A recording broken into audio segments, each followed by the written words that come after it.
Welcome back. From expiring mask mandates to vaccines for young children, we're following several new developments with coronavirus this afternoon. Let's bring in our Dr. Jeff Potoff with UW Health to sort this all out. Doctor, thank you for being here with us this lunch hour.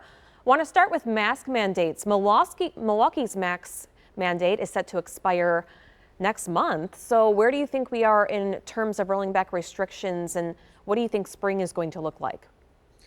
I think if we continue this current trajectory with cases really dropping, when we get to those very low level of cases, the need to do those mitigation strategies, whether it's masking, restrictions on restaurants or gatherings, they become less important because the likelihood of lots of transmission happening decreases. So I do think things could look a little bit more like normal if folks remember what that is like come, middle end of March.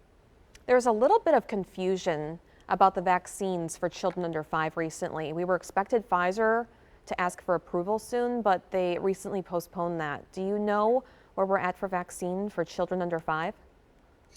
Yeah, I'd say, I don't know exactly how the Pfizer discussion played out. We do know that when they reduced the dose by tenfold and had a 2-dose series, that they forecasted that efficacy wasn't where they wanted it. They didn't actually give that number.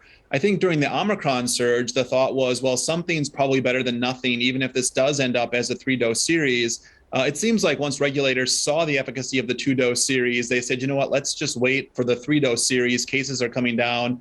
I think between Pfizer and Moderna, looking at these vaccines, there's likely that we'll have something for those kids probably in April now. Okay. I also want to touch on booster shots. The CDC data shows a little over half of people are fully vaccinated in Wisconsin have gotten their booster. The CDC recently released a study showing just how effective boosters are. How much more protection do booster shots offer, do you think?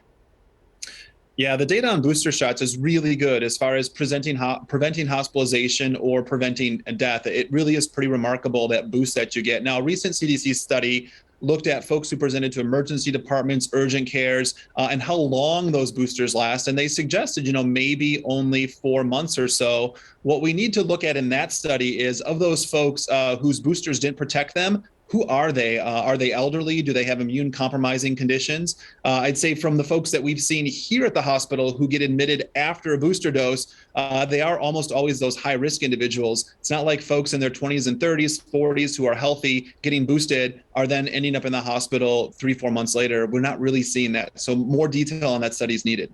Okay. Yeah.